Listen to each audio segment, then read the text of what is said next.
बिस्मिल्लाहिर्रहमानिर्रहीम, अस्सलाम वालेकुम and a very warm welcome. You are watching Good morning Public with me, और public मुझे कहती है सुहाफजल। और आज 2-3 दिन की शदीद अलील थे बहुत ज़्यादा हरमीत पाजी, और अलील से मुराद आपको पता है कि तबीयत बहुत ज़्यादा ही नासाज थी, थोड़ी बहुत नहीं, लेकिन चले हमारे बहुत इसरार पे आज हमें उन्होंने प्रोग्राम में ज्वाइन कर लिया, तो पहले सबसे हम उनको वेलकम कहते हैं। अस्सलाम वालेकुम हरमीत पाजी, कैसे हैं आप?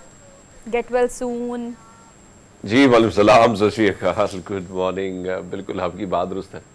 और बीमारी क्योंकि जब आए तो फिर पता नहीं चलता कि किस वक्त सेहत कितनी ज़्यादा ख़राब हो जाए, और मुझे भी नहीं इल्म में था क्योंकि 2-3 दिन पहले मेरे बड़े भाई को अचानक हार्ट अटैक हुआ, तो 2-3 दिन मेरे उनके साथ हॉस्पिटल में गुजरे और फिर मेरी तबीयत ख़राब हो गई। सो बहरहाल अब मैं आप सबकी दुआओं से मैं बेहतर हूँ, और स्क्रीन पर दोबारा मुझे मौका मिला कि मैं आया दोबारा बैठ के, लेकिन जाहिर बात है मिस तो हम आपको भी करते हैं, अपने नाज़रीन को भी करते हैं, और कहीं ना कहीं बहुत सारे पैगाम जो देखने वाले उनके भी आते हैं कि आप ऑफ स्क्रीन है, क्या वजह है।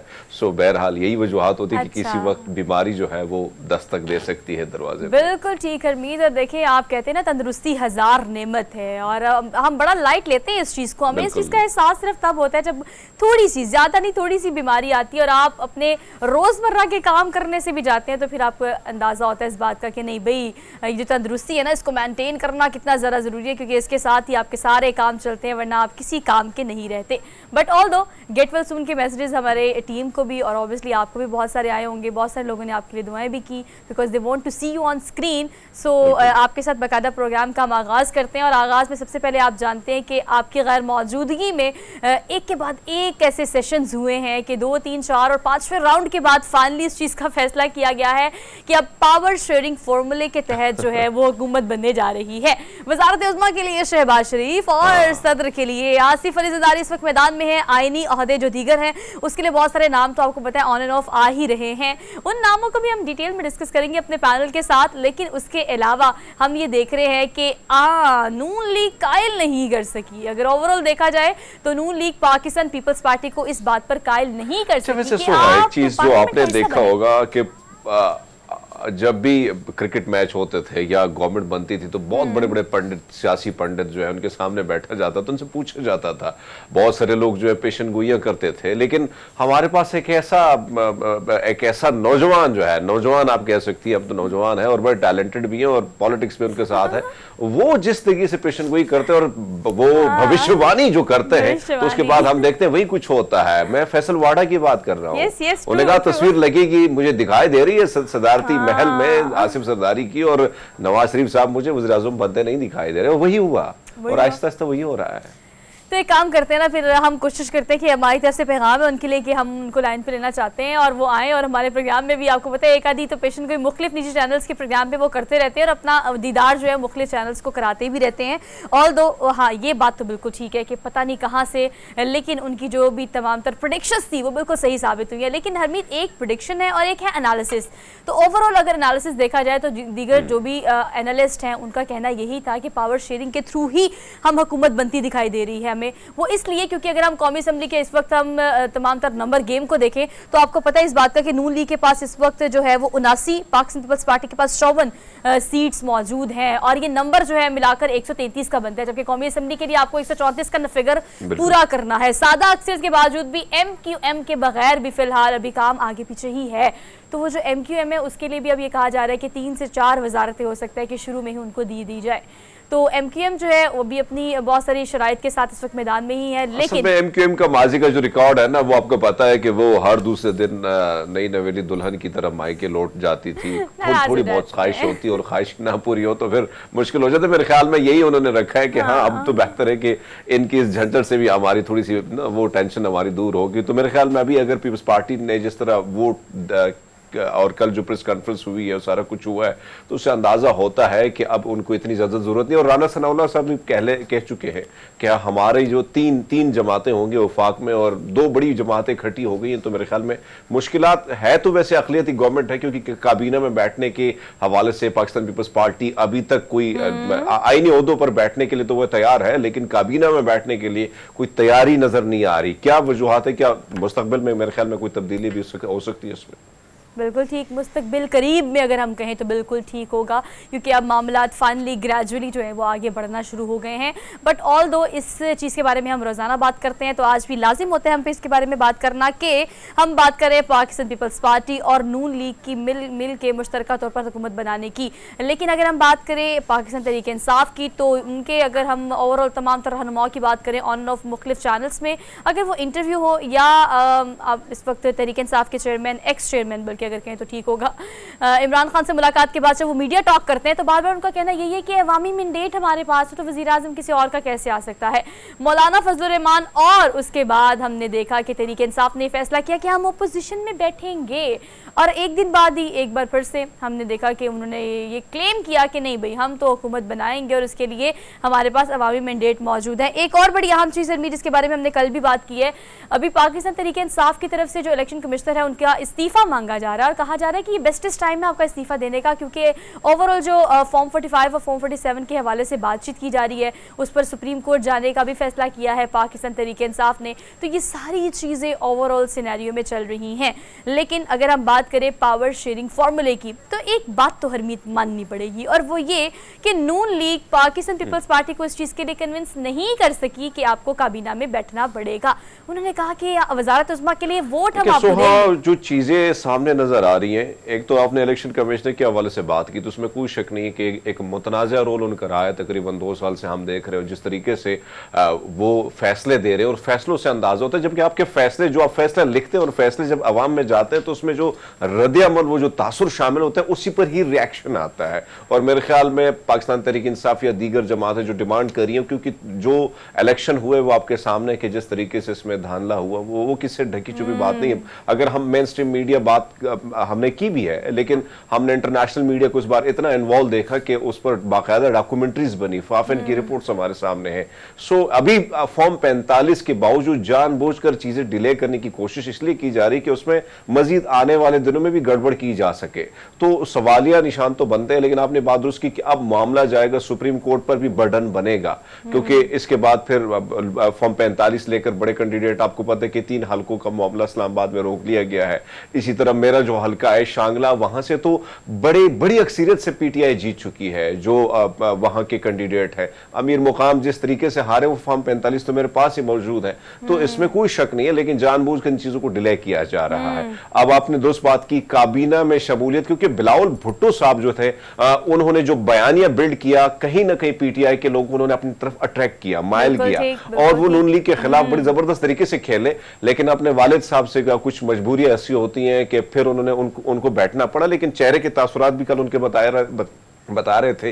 फिर पीटीआई के साथ भी उन्होंने कोशिश की बातचीत के लिए, लेकिन पीटीआई इनकारी नजर आई पीपल्स पार्टी के साथ, तो शायद फिर उनके पास और कोई ऑप्शन नहीं था। हाँ, वज़ीर आज़म का वोट, लेकिन अब ऐसा लगता है कि जो आईनी ओहदे हैं उस पर पीपल्स पार्टी के साथ कंप्रोमाइज तकरीबन हो चुका है। और आप जिस तरह स्पीकर की बात कौमी असम्बली में स्पीकर जो है वो नून लीग को मिल जाएगा, डिप्टी स्पीकर पीपल्स पार्टी को मिल जाएगा, सेनेट चेयरमैन सेनेट जो है पीपल्स पार्टी का तगड़ा उम्मीदवार है। लेकिन काकड़ को भी आप नहीं भूल सकती है। काकड़ के लिए भी मामला जो है, ये जो हमारे वज़ीर आज़म साहब है, या तो इनको भेज दिया जाएगा एक बहुत बड़े मुल्क में एज एम्बेसडर बना के, या इनको जो है दोबारा चेयरमैन सेनेट के मामले पर इनको भी लाया जा सकता है, कंसीडर किया जा सकता है। लेकिन Pakistan Peoples Party is very clear on this point के काबीना का हिस्सा नहीं बनेंगे, सपोर्ट आपको करेंगे। हाँ, बड़े आईनी ओहदे जो हैं वो भी अपने लिए तैयार करके बैठी हुई है Pakistan Peoples party.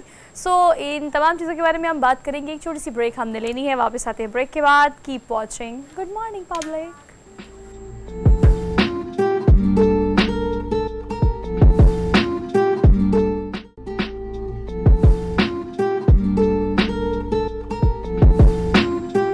Welcome back after break. So हमारे साथ पीजे मीर साहब मौजूद हैं, उन्होंने हमें प्रोग्राम में ज्वाइन किया है, उनको प्रोग्राम में वेलकम कहते हैं। अस्सलाम वालेकुम सर, सुबह खैर, कैसे हैं आप?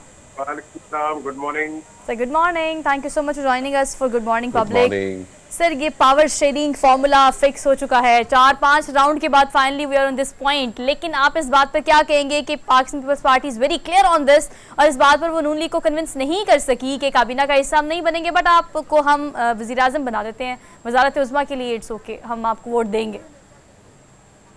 पॉलिटिकली ये सबसे जबरदस्त और तकड़ा ये प्लॉट है, प्लॉट पॉलिटिकल प्लॉट, क्योंकि इस वक्त आपके इकोनॉमी के हालात इतने खराब हैं, वेदर इट इज ये पीपीआई, ये पीपीपी, पीटीआई और पीएमएलएन, ये इंडिविजुअली आए, ये नहीं कर सकते। तो उन्होंने बड़ी पॉलिटिकल अच्छी गेम खेली है। उन्होंने कहा भाई आप संभालो, वजीर आजम भी आप करो, हम पीछे हटेंगे। क्योंकि आप देखेंगे 2 महीने के बाद आप ही के शो में मैं आके कहूंगा मैंने क्या कहा था पहले, यही होगा। क्योंकि इकोनॉमिक यू टर्न जो है वो है नेसेसिटी इस वक्त की, और कोई पॉलिटिकल पार्टी तैयार नहीं है कि पाकिस्तान को आगे लेके चले। भाई आपने सबने मिलकर चलना है, including PTI, including JUI, including everybody. आप अगर इस रूट पे नहीं जाएंगे और आप कहेंगे कि कोई लोन रेंजर बन जाए, तो मेरा नहीं ख्याल जो है कि इस तरह की कोई हरकत होगी, बिकॉज इस वक्त बड़े ही मुश्किल हालात हैं। हाँ, आपके पास चंद लोग हैं इस वक्त इंटरिम सेटअप पे, मैं नाम लेता हूं उनका, गौहर एजाज जैसे लोग हैं जो कि काम कर सकते हैं। आप इसको इंडक्ट करें जो भी गवर्नमेंट पे आता है, क्योंकि ये जो है ना सारा मैं वजीर आजम, तुम ये बन जाओ, तुम वो यार क्या सारी ये पावर लेने के लिए आ रहे हैं कि लोगों की खिदमत के लिए आ रहे हैं? खिदमत के लिए आओ, छोड़ दो पावर में, अगर नहीं भी हो तो आओ, खिदमत में आओ, लेकिन तनकीद ना करो। क्योंकि इस वक्त जो आगे आनी है आपके 2-3 महीने के अंदर अंदर बड़ी शदीद तनकीद आनी है, क्योंकि काम होना नहीं है। आपने अभी एक ट्रांच भी पे करनी है IMF को, फिर आपने और पैसे भी लेने हैं, तो ये पैसे आप कहाँ से वापस करेंगे? पेट्रोल आपका बढ़ गया है, बिजली आपकी बढ़ गई है, अब आम आदमी आपका चीख मार रहा है, बच्चों की फीस देने के लिए लोगों के पास पैसे नहीं है, और वो करप्शन कर रहे हैं मजबूरी के साथ। इसको कौन ठीक करेगा? मुझे आप बता दें। हमें तो सोल्यूशन चाहिए ना जी, हमें नहीं परवाह जो मर्जी गवर्नमेंट आए, अल्लाह सबको सक्सेसफुल दे, but give us a solution, please tell us कि बच्चों का आगे क्या बनेगा और आपका डोमेस्टिक हाउस होल्ड है ये कैसे आगे चलेगा? खुदा की कसम आज जाए, इतनी महंगाई हो गई है, हर जगह जो 100 रुपए की है 500 रुपए की चीज मिल रही है। उन्होंने भी तो सर्वाइव करना है ना। तो आप अच्छा, अब आपने टैक्स लगा, नहीं साहब आप दुरुस्त फरमा रहे हैं, क्योंकि जो हालात हमारे सामने उससे तो अंदाजा होता है कि जीना बड़ा मुश्किल हो गया है, जिंदगी गुजारना बड़ा मुश्किल हो गई, मेडिसिन से लेके हर चीज बड़ी मुश्किल है। ऐसे में सर आप हम देखें अपोजिशन बड़ी तगड़ी किस्म की आ रही है, क्योंकि देखा जाए तो पीटीआई है, दीगर जमातें हैं, साथ साथ अगर हम देखें तो नून लीग अकेले ही खड़ी होगी। हाँ, सपोर्ट पीपल्स पार्टी का है, लेकिन काबीना में शमूलियत ना होना, ये कितना आपको, एक तरफ तो आप जो फरमा रहे सर के मुआशी बहरान है, सियासी अदम इस्तेहकाम है, फिर ऐसी अकलियत पर मबनी जो खड़ी हुकूमत होगी वो किस तरह के डिसीजन वो लेने में कामयाब होगी? तगड़े डिसीजन लेने में क्या वो कामयाब हो पाएगी सर? जो भी डिसीजन लेंगे ये तनकीद का शिकार होंगे। तो यार कम से कम पीएमएलएन ने हुकूमत तो संभाली है ना, गिव देम दैट क्रेडिट। कोई तो फ्रंट फुट पे आया है कि हाँ भाई हम मुल्क के हालात ठीक करेंगे। द क्वेश्चन इज कि भाई बाकी क्यों नहीं आ रहे? बाकी वेट कर रहे हैं। जो आपने भी सवाल किया है, ये तो 2 महीने के अंदर तनकीद भी कन्वर्ट हो जाएगी, सब तनकीद होगी। आपने कहा डिसीजन, कोई डिसीजन लेंगे नहीं जी ये ठीक नहीं है। फिर आपने अभी कहा कि ऑपोजिशन बड़ी तकड़ी है, बिल्कुल तकड़ी है। तो इस तकड़ी ऑपोजिशन का फायदा क्या है कि जब पीएमएलएन आपको कह रही है भाई आ जाओ हमारे साथ, आ जाओ मिलकर हम हुकूमत बनाते हैं, इसमें तो कोई बात हो नहीं रही। आपने ऑपोजिशन पे बैठना है। क्या पाकिस्तान को हमने ऑपोजिशन पे ही रन करना है कि प्रोडक्टिविटी एक लाइन पे रन करना है? That is the big question and nobody seems to be understanding it कि भाई how do we go forward? हम नहीं जा रहे आगे, हम सिर्फ कह रहे गवर्नर मुझे बनाओ, चीफ मिनिस्टर मुझे बनाओ, उसको प्रेसिडेंट उसको बनाओ, तो प्राइम मिनिस्टर उसको बनाओ। That is all it is. हमने सोल्यूशन चाहिए, व्हाट डू वी डू? तो मैं समझता हूँ कि आपके पास बड़े अच्छे लोग हैं पाकिस्तान में, हर पार्टी में अच्छे लोग हैं, आप हमको इंडक्ट करो and on a national level आप इनको लेके आओ, इनवाइट करो। यार रिपब्लिकन्स नहीं डेमोक्रेट्स के लेके आगे। मीर साहब एक चीज जो आप फरमा रहे हैं, हरमीत आप सवाल जरूर पुट कीजिएगा। पीजे मीर साहब हमारे साथ मौजूद है, समीना खालिद घुर्की साहिबा ने हमें ज्वाइन किया है, सीनियर रहनुमा है पाकिस्तान पीपल्स पार्टी की, उनको भी हम आज के प्रोग्राम में वेलकम कहते हैं। अस्सलाम वालेकुम, सुबह बखैर। समीना साहिबा कैसी हैं आप? मैं ठीक हूँ जी, बिल्कुल। वालेकुम अस्सलाम जी, बहुत शुक्रिया गुड मॉर्निंग पब्लिक को टाइम देने के लिए। समीना साहिबा कहिएगा कि इनिशियली अगर मुख्तलिफ रहनुमाओं की बात की जाए पाकिस्तान पीपल्स पार्टी के, तो उनका कहना यही था कि हमारा एजेंडा बहुत क्लियर है। राब्ता कमेटी के मुख्तलिफ मेंबरान का भी कहना यही था कि हमारा एजेंडा बहुत क्लियर है पहले दिन से लेकर आज के दिन तक, कि हम काबीना का हिस्सा नहीं बनेंगे लेकिन वजारत उज़्मा के लिए वोट भी देंगे, लेकिन अपनी शराइत पर। अब जो आइनी ओहदे आपको मिल रहे हैं, काबीना में तो आप बैठेंगे नहीं, लेकिन उसके लिए जो नाम कंसीडर किए जा रहे हैं ज़रूर बताएगा कि वो कौन कौन से और ज़्यादा किसके चांसेस है कुर्रा निकलने के? सॉरी, आपकी आवाज़ एंड में क्वेश्चन के आखिर में ना जी ड्रॉप हो गई थी, लेकिन जो आपने पूछा है जी बिल्कुल, जो हमारी कमेटियां थी उन्होंने निगोशिएशन की, आपस में काफ़ी दफ़ा उनकी जो है वो मिले हैं, और यही होता है। कुछ मैं समझती हूँ कि काफ़ी दिन थे, लेकिन इसमें डिले ही मैं समझती हूँ। जब इंसान इलेक्शन लड़ता है, किसी भी पार्टी से कंटेस्ट करे, तो वो मेंटली भी प्रिपेयर होता है और उसे मुल्की हालात का भी पता होता है कि इस वक्त पाकिस्तान की जो इकनॉमिक पोजीशन है वो क्या, या वैसे हर तरह से जो भी कैंडिडेट होता है उसे पता है कि वो नेशनल असेंबली का मेंबर बन रहा है। तो अगर वो मुल्की हालात से वाकिफ नहीं है, तो फिर हर पार्टी का एजेंडा होता है, अपनी पार्टी के एजेंडे पे इलेक्शन कंटेस्ट किया जाता है। आज़ाद जो इंडिपेंडेंट होते हैं वो अपने तौर पे इलेक्शन लड़ते हैं, बाद में वो ज्वाइन कर लेते हैं जिस पार्टी को वो बेहतर समझते हैं। तो मेरा ख्याल है कि ये जो डिले है, ये पाकिस्तान इस वक्त इसका मुतहम्मिल नहीं था, लेकिन पाकिस्तान पीपल्स पार्टी और पाकिस्तान PMLN ने और MQM ने जो इस वक्त ये स्टैंड लिया है और इकट्ठे हुकूमत में आने के लिए जो कहे, तो उसमें आपको पता है तो हर पार्टी का अपना मौक़िफ़ होता है, हर पार्टी का अपना एक मैनिफेस्टो है, तो उसके मुताबिक वो अपना अपना इनपुट देते हैं। उसके बाद जो भी फाइनल डिसीजन हो, एक्चुअली हमें इस वक्त पाकिस्तान की जो है ना, जो इस वक्त हालात हैं हमारे, और उसको हमें देखते हुए जो भी फैसले हैं, और हमें ऐसा स्ट्रॉन्ग सेटअप लाना चाहिए जो कि हम इसका मुकाबला कर सकें, और इसके लिए बेहतर से बेहतर। मीर साहब आपकी तरफ आएंगे। समीना साहब ने जो फरमाया, आपने जो बात की कि गवर्नमेंट संभालने के लिए नून लीग पहले आगे उन्होंने पहल की, सर खबरें ये भी हैं और पीपल्स पार्टी की जानिब से ये मशवरा भी दिया गया था कि क्यों ना जो नामजद वज़ीर-ए-आज़म है कैंडिडेट के लिए, वज़ीर-ए-आज़म के लिए PTI की जानिब से, उसको वोट दे देते हैं, लेकिन शहबाज शरीफ नहीं माने और कहा गया कि नहीं आप ही वज़ीर-ए-आज़म बने। लेकिन सर इस सारी सूरत हाल में हमें जो नजर आ रहा है, नवाज शरीफ साहब ना हमें मंजर आप पर नजर आते हैं, ना उनकी कोई टिकर उनके चल रहे हैं। क्या वजूहात है? क्या वो बिल्कुल उन्होंने अपने आप को एक कमरे में बंद कर लिया है? सर देखें, जिस तरह अभी समीना ने बात की है, नवाज शरीफ एक मंजे हुए सियासतदान है, उनको पता है कि आगे होना क्या है। वो अगर अभी आते तो उनका फाइनल कर्टन होना था, फिर वो दोबारा नहीं रिवाइव हो सकते।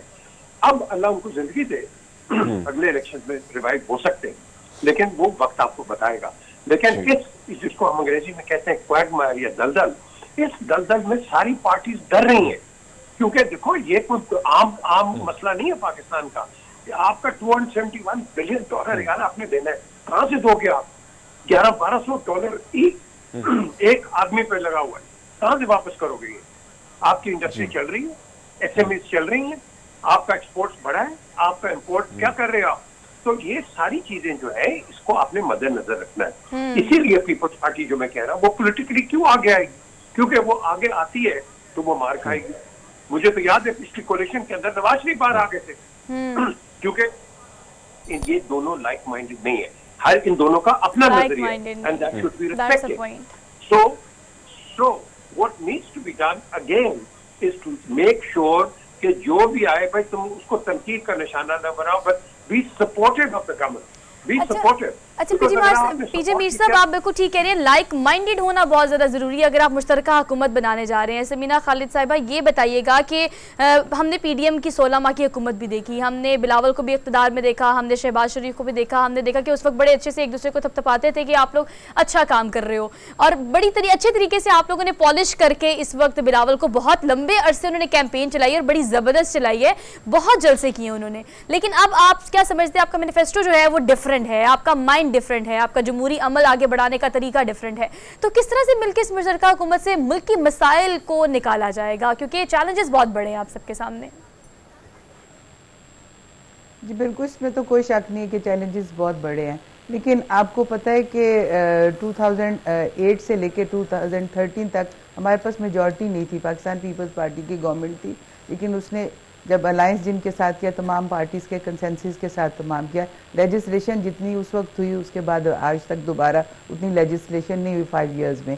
तो इसलिए इस वक्त जो पाकिस्तान के चैलेंजेस हैं वो इस तरह के हैं कि उसमें आपको इन्वॉल्व होना पड़ता है। अगर हम एज ए पाकिस्तानी और अपने पाकिस्तान को बचाने के लिए, उसकी पोजीशन को मुस्तहकम रखने के लिए ये बहुत ज़रूरी है कि हम सब मिलके करें। तो उसके लिए फिर जी अंडरस्टैंडिंग तो होती है, ये ज़रूरी होता है कि किसी वक्त अगर कोई बात हो तो आप किसी को अपनी बात मनवाने के लिए उसके साथ कंप्रोमाइज़ करते हैं, लेकिन पाकिस्तान की किसी भी जो है उसके ऊपर नहीं। आप अपनी पार्टीज़ की कुछ जो है खदोखाल उनमें थोड़ा बहुत, क्योंकि देखिए डेडलॉक जो है उससे कोई नतीजा जो है वो सक्सेसफुल हम लोग नहीं होते हैं। हमेशा इसमें कंप्रोमाइजिंग और पाकिस्तान की बेहतरी के लिए जो स्टेप्स लेने होते हैं उनकी तरफ बढ़ा जाता है। और पाकिस्तान पीपल्स पार्टी ने हमेशा ही उसकी जो फर्स्ट प्रायोरिटी या अवलीन तरजीह आप समझते हैं वो यही है कि हम पाकिस्तान के को मुस्तहकम करने के लिए बीबी साहिबा ने भी ऐसे इकदाम उठाए, और अब जो है मौजूदा हमारे चेयरमैन बिलावल साहब भी यही कर रहे हैं। देखिए हर पार्टी का अपना जो स्टैंड होता है, मौक़िफ़ होता है, वो है, लेकिन पाकिस्तान, हम पाकिस्तानी हैं, हमारी जो ज़िंदगी का सारा इन्हिसार है वो पाकिस्तान की सालमियत पर है, उसके इस्तेहकाम पर है और उसकी इज़्ज़त को बरकरार रखने में है। समीना साहब, ये भी कहिएगा कि अगर हम ओवरऑल दीगर सियासी रहनुमाओं की बात करें तो काबीना में ना बैठने का फैसला आप लोग का है, लीडरान का है, और उस पर आप लोग बज़िद भी हैं, मतलब स्टिक हैं अभी तक कि हमने इस फैसले पर कायम है, ये हमारा एजेंडा और इसके साथ हम मुश्तरका हुकूमत बनाएंगे। लेकिन मुख्तलिफ सियासी रहनुमा जिनका ताल्लुक नून लीग से है, उनका बार बार हर जगह ये कोट करना क्या आपको ठीक लगता है? ख्वाजा आसिफ इस हवाले से कहते हैं कि हम नहीं समझते कि काबीना में बैठ कर सारा बोझ हमारे कंधों में डाल दिया जा रहा है। ख्वाजा आसिफ इस हवाले से कहते हैं कि तो हो सकता है कि मुस्तकबिल में आप उनके पैरों के नीचे से कारपेट ही खींच लें, और इस तरह के बहुत सारे स्टेटमेंट्स जो है उनकी जानिब से आ रहे हैं। तो आप क्या समझती हैं कि बोझ या अपने कंधों पे जिम्मेदारी नहीं लेने की वजह से हम काबीना का हिस्सा नहीं बन रहे? नहीं, देखिए, जब आप, ये एक जिम्मेदारी है ना जी, रिस्पॉन्सिबिलिटी है। जो भी कैबिनेट होगी या जो भी गवर्नमेंट का हिस्सा होंगे उन पे ये जिम्मेदारी तो आती है ना। वो यही तो कमिटमेंट है उनकी अपने लोगों से, पाकिस्तानियों से। जब वो वोट लेते हैं उसके बाद वो पार्लियामेंट में जाते हैं, तो जो हमारी फेडरल गवर्नमेंट है उसमें यही तो है कि हम ये जो सारा बोझ है इसके लिए हम जो बेहतर से बेहतरीन एफर्ट करेंगे ताकि हम पाकिस्तान को इन मुश्किलात में से जो इस वक्त चैलेंजेस है उनमें से निकालें। तो ये तो है, मुश्किल हालात है और उनको करने के लिए मुश्किल, इसीलिए तो आप देखें कि सभी लोग जो हैं थोड़ा बात ज़रूर करते हैं लेकिन अवॉइड करते रहे। लेकिन पाकिस्तान पीपल्स पार्टी ने पहले दिन से ही कहा है कि हम इस वक्त देखें, जो एक कैबिनेट होती है, जो वज़ीर आज़म है उसी की वो कैबिनेट होती है ना। तो वो चूँकि वज़ीर आज़म PMLN से है, तो पाकिस्तान पीपल्स पार्टी ने यही कहा कि हम आपको सपोर्ट देंगे, आपको प्राइम मिनिस्टर बनाएंगे, लेकिन ये नहीं करेंगे। उसके बाद ये है कि जब हमारे प्रेसिडेंट साहब की, को चेयरमैन साहब की और चेयरमैन की शहबाज शरीफ साहब से और नवाज शरीफ साहब से मुलाकात हुई है, तो उसमें जो भी उनके सेटलमेंट हुई है कि जी हम इस तरह मिलके करेंगे, क्योंकि देखेंगे मिलके ही करने से होगा ना। अगर स्ट्रॉन्ग अगर गवर्नमेंट ने बनना है तो वो फिर एक दूसरे से अंडरस्टैंडिंग से होगा ना। मीर साहब आपकी तरफ आएंगे, जो समीना साहिबा फरमा रही है। मीर जी जी हरमीत जी जी जी जी जी समीना, मीर साहब, अगर हम देखें सारे सूरत हाल में बिलावल भुट्टो साहब ने जो कार्ड प्ले किया, और ऐसा नहीं है, हम सब ने उनको अप्रिशिएट भी किया जिस तरीके से इलेक्शन की मुहिम उन्होंने चलाई, खासकर नून लीग के खिलाफ वो जिस तरीके से खड़े हुए, उन्होंने कहीं ना कहीं नौजवानों को अपनी तरफ माइल किया, कायल किया उन्होंने अपने बयानिए से। अचानक दोबारा उसी बेंचों पर बैठ जाना जो 90s और 80s का वो कहा जाता है कि ये मुकमुका, जिसे PTI ने नूरा कुश्ती का नाम भी दिया। अब इस सिचुएशन में सर, क्या आपको लगता है कि काबीना में ना बैठने का फैसला क्या बिलावल भुट्टो साहब इसलिए भी कर रहे हैं कि जो 16 महीने में जो मामला हुआ और जो एक नाकामी यानी नाकाम हुकूमत उन्होंने की और जो नुकसान हुआ मुआशी तौर पर, सियासी तौर पर, क्या उस वजह से भी कोई खौफ है, या ये वजह भी हो सकती है कि पीपल्स पार्टी के अंदर भी थोड़ी बहुत जो नौजवान वोटर है वो भी तनकीद का निशाना बना रहे हैं पीपल्स पार्टी को इस वक्त दोबारा इस बेंचों पर बैठकर? देखिए, मेरे ख्याल में बिलावल एक ऐसे सियासतदान है कि जिसके पीछे कोई बैगेज नहीं है, इन पे कोई इल्जाम नहीं है, इन पे कोई करप्शन और इधर उधर का कोई ऐसा चीज नहीं है। वाहिद ये इमर्जिंग पॉलिटिशियन। अब क्वेश्चन उठता है कि why would he want to destroy his political career, कि अभी आके वो एक ऐसी सीट पे बैठ जाए कि जहां और कुछ नहीं तो टर्मोइल है। सो they have to look forward. Don't forget, People's Party re-emerge कर रही है, नई लीडरशिप आई है, PMLN के अंदर भी नई लीडरशिप आई है, ये भी री-इन्वेंट अपने आप को करेगी। PTI आपके पास एक फोर्स आई थी जो कि चंद लोगों की वजह से आपने एक पार्टी को बिल्कुल आउट कर दिया। 25 करोड़ तो गलत नहीं होते ना यार। तो द क्वेश्चन इज कि यहाँ जमहूरियत की सारे बात करते हैं, जहाँ अपना अपना फायदा होता है, लेकिन PTI के साथ कोई नहीं खड़ा हुआ as as policy, as democracy, कि भाई इस पार्टी के साथ क्या हो रहा है, कोई बात नहीं हुई। यही चीज आपने नून के साथ देखा पहले, यही चीज आपने पीपल्स पार्टी के साथ देखा पहले। तो ये जब इंडिविजुअली को टारगेट हो जाता है तो दूसरे खड़े होकर उसका एडवांटेज लेते हैं जी। और जमहूरियत की बात नहीं करते हैं। ये हमारा सबसे बड़ा अलमिया है। बिलावल के पास टाइम है, ये आएगा आगे, बिल्कुल आएगा, लेकिन ऐसी कुर्सी पे वो क्यों बैठ जाएगा कि जहां उसको तनकीद और तनकीद और तनकीद ही मिलनी है और किसी का नुकसान भी नहीं है इसके अंदर। देखो पीएमएलएन बैठी है ना, मजबूर है, पीटीआई या पीएमएल या पीपीपी बैठेगी, मजबूर है। आपकी इकोनॉमी इतनी डाउन द ड्रेन हो गई है, हाउ डू यू रिकवर? आपका रुपया कहाँ चला गया यार? 350-600 रुपए के 350-400 पे जा रहा है ये पाउंड पे। अब आप मुझे बताओ डॉलर पे कहाँ चला गया? How will recover? चाइनीज यहाँ रो रहे हैं पाकिस्तान अच्छा, के अंदर। पीजे मीर साहब, आप ना ये जो मेशियत को बेहतर करने की बात है, यकीनी तौर पर हम ये स्टेबिलिटी एक्सपेक्ट करते हैं, तब जब हम थोड़ी पॉलिटिकल स्टेबिलिटी देखना शुरू कर दें तो हमें लगता है कि हाँ अब इस बारे में बात करेंगे या अब इन मसाइल को एड्रेस किया जाएगा। लेकिन चलिए, आपकी एक बात बिल्कुल ठीक है कि बिलावल कई दफ़ा ये कह चुके हैं कि मैं भारी अक्सरियत से आऊँगा और मैं खुद अपने मैंडेट को लेके आऊँगा तो ही मैं ये सीट मुझे सूट करती है या वो शेरवानी मुझे सूट करती है। लेकिन अभी तो फिलहाल सिंध के बाद समीना साहिबा कुछ अहम ओहदे जो हैं, आइनी ओहदे, वो मिलने जा रहे हैं पंजाब में भी। खास तौर पे आपको पता है कि कुछ ऐसे नाम हैं जो कि गर्दिश कर रहे हैं, लेकिन पार्टी की तरफ से कंफर्मेशन या ऐलान अभी नहीं किया गया। हमारे पास मखदूम अहमद महमूद और कमर जमान कायरा का नाम भी आपको पता है, गवर्नर पंजाब के लिए। तो ये जो अभी आपकी पार्टी में डिस्कशन चल रही है, इसके मुताबिक आप क्या समझती हैं कि कौन इस सीट पर सूट करेगा और क्या आप लोग का फैसला हो सकता है? क्या एक्सपेक्ट करें हम? देखें जी, ये तो मैं समझती हूँ कि पार्टी पाकिस्तान पीपल्स पार्टी हमेशा कंसेंसस के साथ अपने तमाम जो हमारे सीनियर लोग होते हैं उनके साथ मशावरा, आखिर डिसीजन जो होता है वो चेयरमैन साहब का होता है। तो उसमें ये है कि जो दोनों नाम है, मैं समझती हूँ कि दो नहीं बल्कि 3 नाम चल रहे हैं। तो उनमें जो भी बेहतर और होगा, जो पार्टी का फैसला होगा उसमें फिर हम बिल्कुल अपने लीडरशिप को ये करते हैं कि जी वो जो उनका फैसला है वो हम सबका फैसला है। क्योंकि अहमद महमूद साहब भी जो हैं हमारे सीनियर जो हैं हमारी पार्टी के हैं, और कमर जमान कायरा भी सीनियर है, नदीम अफजल चांद जो हैं उनकी एक अपनी पोजीशन है, और वो मैं समझती हूँ कि अभी भी उन्होंने जो इलेक्शन कंटेस्ट किया है बहुत भरपूर तरीके से किया है। और अब ये जो फैसला हमारे चेयरमैन साहब का होगा तो हम उसी को जो है वो जारी बात है इम्प्लीमेंट भी होगा। समीना साहब, एक और चीज, जो मीर साहब ने बात की, मुश्किल हालात में समीना जी आप लोगों ने इसलिए बैठे कि कहीं ना कहीं इस मुल्क को इस बहरान से निकालना है। अब आपसे जानना चाहेंगे, 16 महीने में जो कुछ हुआ, लेकिन एक इस मुल्क में मुआशी अदम इस्तेहकाम में, सियासी अदम इस्तेहकाम में पकड़ दकड़ की सियासत माजी से अब तक चली आ रही। क्या पीपल्स पार्टी अब ये भी रोल प्ले करेगी कहीं ना कहीं कि ये जो इस वक्त पकड़ दकड़ सियासतदानों को दोबारा जेलों में डालना, मुकदमात करना, क्या इसमें भी कोई अच्छा, कोई ऐसा पॉजिटिव रोल प्ले कर सकती है? पीपल्स पार्टी सोच रही है इस बारे में? जी देखें, पाकिस्तान पीपल्स पार्टी की जो हुकूमत रही, मैं पुरानी तो नहीं बात करूंगी, जो 2008 से 13 तक थी, उसमें कोई भी हमारा इसी तरह कोई पॉलिटिकली किसी को भी नहीं विक्टिमाइज किया था या कोई हमारे पास ऐसा नहीं था 5 साल के पीरियड में।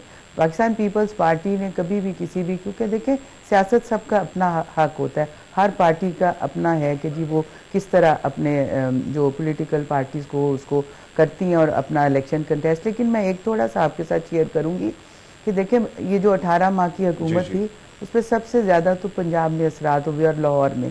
आप देखें कि मेरा हल्का शहबाज शरीफ साहब का हल्का था और वो प्राइम मिनिस्टर ऑफ पाकिस्तान थे, और मैंने मुकाबले में इलेक्शन लड़ा हुआ था, और उसके बाद दोबारा भी मैंने जो है, अब मेरे बेटे ने इलेक्शन लड़ा, मैं तो इस दफ़ा नेशनल असेंबली में नहीं कंटेस्ट किया मैंने, लेकिन उन्होंने इतने फंड्स अपने हल्के में, जो कि मेरा हल्का था और मेरा भाई हल्का है, जो कि मेरे मतलब इन लॉज से शुरू हुआ, मेरे फादर इन लॉज से, खालिद साहब से, तो अब मेरे पास था। तो देखिए ये फ़र्क तो पड़ता है कि एक एज ए प्राइम मिनिस्टर और गवर्नमेंट उनकी उन्होंने इलेक्शन के दौरान भी जो है डेवलपमेंट कराई है और बेतहाशा कराई है।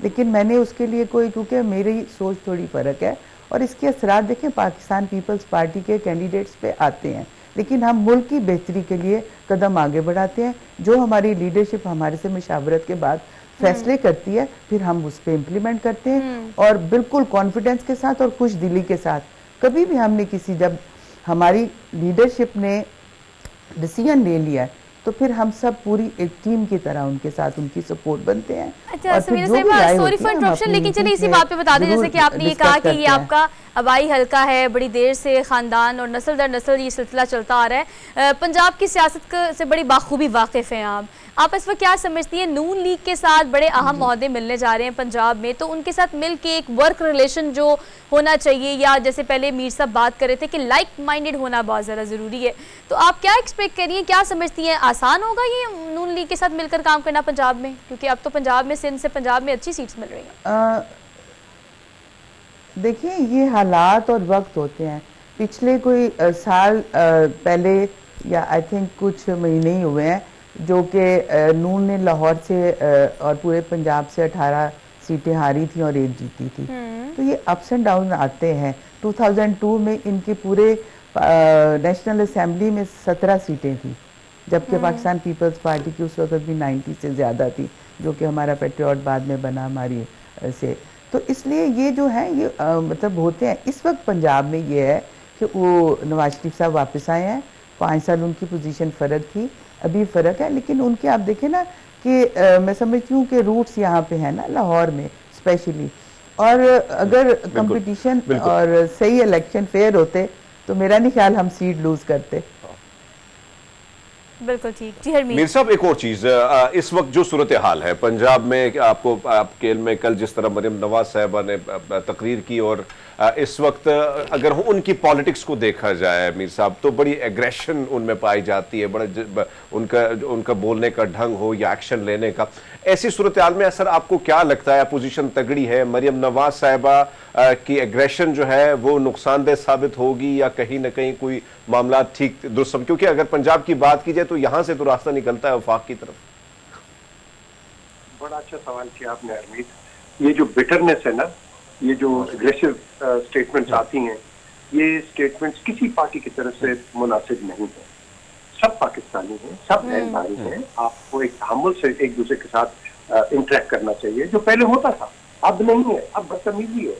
अब हर बंदा एक दूसरे की लाइफ के अंदर इन्फ्रिंज कर रहा है, और ये जो इन्फ्रिंजमेंट है, ये आपका जो सोशल फैब्रिक है उसको इसने बिल्कुल उधेड़ दिया है, और इसको हमने रीवैम्प करना है, रिवाइव करना है।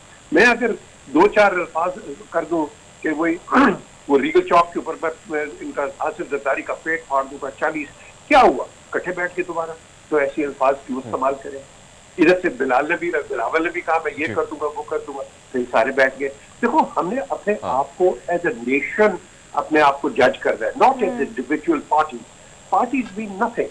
आप जिसको अभी आपने सवाल किया भाई उसको वो गवर्नर होगा, ये गवर्नर, वो क्या ये चांद के ऊपर से कुछ चीज लेके आएंगे? इट डजंट मैटर, पीपीपी या पीटीआई या पीएमएल। आपने देखना है कि ओवरऑल आपको कौन रन कर रहा है। कोई करता है? कोई नहीं रन करता। The governor doesn't move without the chief minister. The chief minister doesn't move without the prime minister. तो मुझे बताओ किसके पास है? पाकिस्तान की सबसे बड़ी जो अलमिया प्रॉब्लम है वो है डेलीगेशन ऑफ अथॉरिटी। किसी के पास कोई अथॉरिटी नहीं है। पुलिस बेचारी कुछ नहीं कर सकती है, क्यों? उसको ऊपर से ऑर्डर आने। ब्यूरोक्रेट काम नहीं करता, मिनिस्टर से ऑर्डर आने। नीचे कोई आपका काम नहीं होता, क्यों? ऊपर से हायरार्की से ऑर्डर आने। किसी के पास अथॉरिटी है ही नहीं है, ड्राइव है ही नहीं है। यही तो वजह है ये मुल्क आगे नहीं चलता। अच्छा पीजे मीर साहब, यही सवाल जो आप जो बात कर रहे हैं ना, यही मैं थ्रो करना चाहती हूँ समीरा साहिबा का। समीरा साहिबा, क्या आपकी राय है इस चीज़ पे कि अथॉरिटी ट्रांसफर नहीं होती? अगर वो नून लीग या पाकिस्तान पीपल्स पार्टी की मुश्तरका हुकूमत बन रही है तो भी आप किस तरह से मिलकर काम करेंगे अगर यही हमारा अलमिया है? तो देखिए, इससे पहले जो बिलावल साहब जो कह रहे थे कि हम इसका हिस्सा नहीं बनेंगे, वो इसीलिए कि 18 माह जो था उसमें काफ़ी सारी प्रॉब्लम्स आई थी। लेकिन अब चूंकि फिर हालात ऐसे हैं, अगर हम डेमोक्रेसी की बात करते हैं और उसके लिए कदम आगे बढ़ाते हैं, तो उसमें ये है कि मुश्किलात तो पहले भी हमने बहुत फेस की हुई हैं। और अभी मैं मीर साहब की बात से बिल्कुल इत्तेफाक करती हूँ, ऐसे ही होता है कि आगे जो है, क्योंकि जिसके पास पावर होती है वो ऑल इन ऑल यानी कि उसी का स्ट्रॉन्ग होल्ड होता है। और हमारे लोग अब मेरा ख्याल है कुछ डरते हैं कि वो बिल्कुल ये नहीं देखते, अपनी सीट पे बैठे हुए भी नहीं वो देखते कि वो क्या कर सकते हैं। वो घबराते हैं कि शायद हमारी ट्रांसफ़र ना हो जाए या हमें हमारे पे कोई एक्शन ना लिया जाए। तो वो इसी वजह से जो भी होता है पंजाब का हेड उससे घबरा के जो है उसकी फेवर में ही फैसले देते हैं, चाहे वो ठीक हो या ना हो। तो मीर साहब इस बात में बिल्कुल सही कह रहे हैं, लेकिन ये है कि देखिए हम कभी भी बैकफुट पे पाकिस्तान पीपल्स पार्टी नहीं जाती है। वो जो कहती है फिर हम उसे फेस भी करते हैं, उसके लिए फिर जो मुश्किलात हो या कुछ हो, मैं आपको बता रही हूँ कि थ्रू आउट मैंने देखा है। मैं 10 साल से MNA नहीं हूँ, लेकिन ये है कि मैंने अपनी कॉन्स्टिट्यूंसी में अपने लोगों के लिए काम किया। लेकिन इस बात का बहुत इम्पैक्ट तो होता है ना कि जो जिनका होल्ड होता है उन्हीं का होल्ड होता है। अभी पिछले दिनों में केयर टेकर थे तो सारा कुछ उनके हाथ में, इख्तियार में था। लेकिन यह है कि अभी हम चूँकि इनके साथ कोलिशन में हैं तो इंशाल्लाह हमारी पूरी उम्मीद है कि अंडरस्टैंडिंग के साथ काम करेंगे, लेकिन पाकिस्तान की बेहतरी के लिए। पार्टी हमारी अपनी अपनी है इंशाल्लाह। Samina sahiba, thank you so much for being here. PJ Mir sahab, आपका भी शुक्रिया। ऑल दो पावर शेयरिंग फार्मूले के तहत हुकूमत तो बनने जा रही है अरमीत, लेकिन हमारे जो चैलेंजेस हैं उनको कैसे फेस करेगी ये मुश्तरका हुकूमत देखना बाकी है। अभी एक ब्रेक लेते हैं, वापस आते हैं ब्रेक के बाद।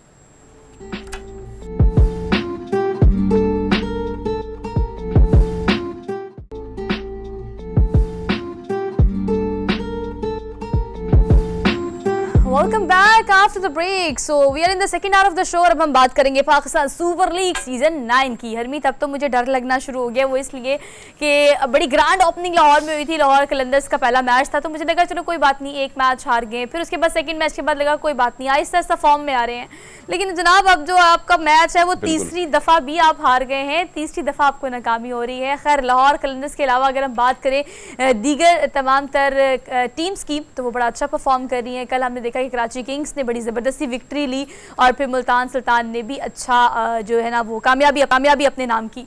अब जो है वो देखना ये बाकी है कि बहुत सारे अच्छा, वैसे एक और बड़ी इंपॉर्टेंट और इंटरेस्टिंग चीज़ कि जब PSL शुरू होता है ना हरमीत, तो आहिस्ता आहिस्ता ना हमारे पास मुख्तलिफ ऐसी वीडियोस आना शुरू हो जाती हैं जो कि हॉट टॉपिक बन जाती हैं और लोग उसे बड़ा एंजॉय करना शुरू कर देते हैं। कुछ इंटरनेशनल खिलाड़ी हैं, उनकी वीडियोज़ आज भी हमारे पास मौजूद हैं जो कभी खाब एंजॉय करते हैं। लेकिन कुछ वीडियो जो है ज़ाहिर बात है बहुत वायरल हो रही हैं और आपकी बात दुरुस्त है। खासकर खवातीन के हवाले से हम बहुत सारी अच्छी अच्छी वीडियो देख रहे हैं, बच्चों के हवाले से भी वीडियोज़ आ रही हैं। जो आप वीडियो का जिक्र किए वो ज़्यादा वायरल है। हम देख रहे हैं कि पुलिस को अगर आपने छेड़ना है तो वही नारा लगाएं तो पुलिस आपके पीछे पड़ जाती है।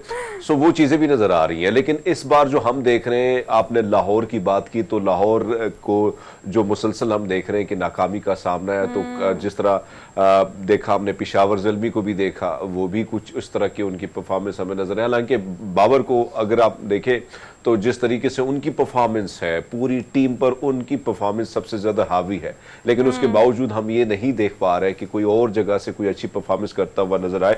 लेकिन बड़ी बात जो हमें नजर आती है, सोहा, जितने भी हमने PSL देखे हैं उसमें एक चीज जो हमें फायदा पहुंचाती है, हमारी जो इंटरनेशनल टीम है उसको फायदा पहुंचाती है, वो ये है कि एक नया टैलेंट इस थ्रू वो आगे सामने आता है। और इस बार भी हम देख रहे हैं कि बहुत सारे से नौजवान जो हैं, ऐसा लगता है कि वो अपनी जो परफॉर्मेंस दे रहे हैं और जिस परफॉर्मेंस से वो लोगों को अपनी तरफ अट्रैक्ट कर रहे हैं, तो मेरे ख्याल में आने वाला दौर उनका है और बैनुल-अक़वामी सतह पर यानी इंटरनेशनल टीम में अपनी जगह बना सकेंगे। तो चाहे वो कराची के कुछ खिलाड़ियों की बात मैं करूं या मैं मुल्तान सुल्तान की बात करूं या इसी तरह दीगर जो टीमें हैं इसमें शामिल हैं लीग्स में, लेकिन बहरहाल आपकी बात दुरुस्त है कि इस वक्त चीज़ें बड़ी मुख्तलिफ नज़र आ रही हैं और इससे पहले जो PSL की शुरुआत थी वो थोड़ी डिफरेंट थी, ये थोड़ी डिफरेंट है। हाँ, एक चीज जो हम देख रहे हैं, स्टेडियम उसी तरह भरे नजर नहीं आ रहे। मुख्तलिफ मैचेस जो मेरे सामने से गुजरे, हालांकि आपको पता है कि ज्यादा वक्त मेरा हॉस्पिटल में गुजरा है, लेकिन फिर भी कुछ चीजें जो सामने नजर आई हैं उसमें मुझे उस तरह स्टेडियम भरे नजर नहीं है। उसकी वजह ये भी है कि हम इलेक्शन में देख रहे हैं कि इलेक्शन का जो बुखार है वो अभी उतरा नहीं है, पूरी तरह उतरा नहीं है, सर चढ़ कर बोल रहा है। तो शायद हम सब सियासी ज्यादा हो गए, इसीलिए थोड़ी सी लाइफ हमारी फीकी जरूर हो गई है, उसमें रंगीनी यानी इस किस्म की रंगीनी, क्रिकेट की मैं बात कर रहा हूं, तो ये जी चीजें जब इन होती हैं तो थोड़ा बहुत टाइम लगता है। लेकिन आप एक बात तो ठीक कर रहे हैं कि एंटरटेनमेंट जो है ना आजकल लोगों के पास है कोई नहीं, मां सिवाय इसके कि पाकिस्तान सुपर लीग हो रहा है। कुछ चीजें आपको बिला वजह थोड़ा टेंशन भी दे देती हैं, जैसे लाहौर कलंदर की परफॉर्मेंस। तो खैर बाकी परफॉर्मेंसेस पे भी हम बात करेंगे। हमारे साथ अहमद नजीब सती मौजूद है, स्पोर्ट्स एनालिस्ट हैं। दुख बात है इस बात का, तो इस पर अहमद से बात कर लेते हैं। अस्सलाम वालेकुम अहमद, गुड मॉर्निंग, कैसे हैं आप? जी अहमद, आप अंदाजा लगा लें कि सोहा बिल्कुल दुखी हुई, सताई हुई, पुराने जमाने की आत्मा लग रही है। क्या वजह है लाहौर कलंदर की सर? बताएं इस मरतबा लाहौर की थोड़ी तैयारी में कमी लग रही है, क्योंकि उन्होंने, जो मैंने पहले भी एक बार जिक्र कर चुका हूँ कि राशिद खान, एक तो उनकी वो बहुत डिपेंड करते थे, उनका एक बड़ा कलीदी किरदार था उनकी ट्रॉफी लिफ्ट करने में, मिडिल ओवर्स में वो दुनिया के नंबर 1 स्पिनर हैं, तो वो मौजूद नहीं है। फिर लाहौर कलंदर ने एक बात मेरी समझ से बाहर है कि जब राशिद खान नहीं है तो उन्होंने मेन स्क्वाड के अंदर पहले से कोई अच्छा स्पिनर क्यों नहीं रखा। बाद में 2 मैचेस हारने के बाद साउथ अफ्रीका के जॉर्ज लिंडा अभी उन्होंने आके लास्ट गेम के लिए, तो उसके बाद फिर उनकी जो बैटिंग ऑर्डर है उसकी भी समझ नहीं आ रही है। फखर जमान जो है वो उनकी स्ट्रगल कर रहे हैं, उस पहले 2 मैचेस में उस तरह नहीं चल सके, तीसरे मैच में भी रहे लेकिन बार बार चांसेस मिलते रहे, यानी वो बड़ा स्क्रैची सा नॉक था। फिर बॉलिंग देखें, जो उनके बॉलर पहले फॉर्म में हुआ करते थे जैसे हारिस रऊफ हैं, वो बिल्कुल आउट ऑफ फॉर्म है। जमान खान 2 सीजन पहले आए थे तो पकड़ाई नहीं दे रहे थे, वो उस तरह बॉलिंग नहीं कर पा रहे हैं। फिर शाहीन अफरीदी नया गेंद तो अच्छा कर लेते हैं, पुराने गेंद के साथ उन्होंने कल इतनी बुरी बॉलिंग की है कि उन्होंने प्लेट में रख के मैच दे दिया है, तो बहुत ज्यादा मसाइल दिख रहे हैं लाहौर कलंदर की टीम। अच्छा चलेंगे, मसाइल पे तो हमने बात कर ली, अब जरा एक मसाइल और पे चीज जो हमें नजर आती है सोहा, वो जी हाँ, हरमीत, मसाइल से तो पूछें। हैं, मसाइल ही तो हैं असल वजह। पाजी एक और चीज सबसे ज्यादा हमें फिर नजर आती है, वो हमें फील्डिंग के हवाले से फिर हमें ये चीजें नजर आती है। एक तरफ तो कैचेस जो हैं वो ड्रॉप हो रहे हैं, फील्डिंग के हवाले से बड़े आप जैसे स्पोर्ट्स एनालिस्ट जो हैं वो तनकीद भी कर रहे हैं। ये क्या वजह है, फिटनेस हमारी क्यों कमजोर हो रही है? देखिए पूरी दुनिया में ना एक बेसिक्स आपकी बताई जाती है, जब आपने कैच करना होता है तो आपके हाथों की पोजीशन ये होनी चाहिए और यूं आपने कैच लेना है। हमारे यहाँ लड़के कोई यूं हाथ कैच करता है, कोई यूं करता है, स्टाइल है ना बॉस, अहमद स्टाइल है ये। दुआ मांगते हैं, प्रार्थना करते हैं। वो पता है कि वो ऐसे लगता है, वो मैं वीडियो गेम खेलता था ना उसमें करते थे अदू किंग स्ट्रीट फाइटर, तो ये लगता है वो गोला मारने लगे मुझे तफन्नुन की तरह थोड़ी सी बात ले जाती है कि बेसिक्स में ना, सिर्फ अजराए मजा बात कर रहा हूँ कि बेसिक्स जो है वो कैच करने की ठीक नहीं है, आपकी बॉडी पोजीशन अच्छी होनी चाहिए, बैलेंस ठीक नहीं है, तो इनका बड़ा इन्होंने अपना देसी सा अंदाज बनाया हुआ कैच पकड़ने का, जिसकी वजह से आपको मुझे लगता है हाथों में मक्खन लगा के आते हैं कि यार इतने कैचेस छूट रहे हैं, मैंने आज से पहले कभी इतने कैचेस छूटते हुए देखे ही नहीं है पाकिस्तान सुपर लीग में।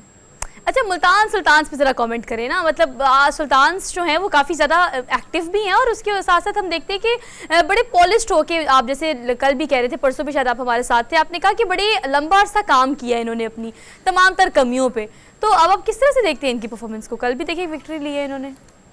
जी, मैं लाहौर वर्सेस मुल्तान सुल्तान के मैच को कहता हूं कि मेथड वर्सेस मैडनेस।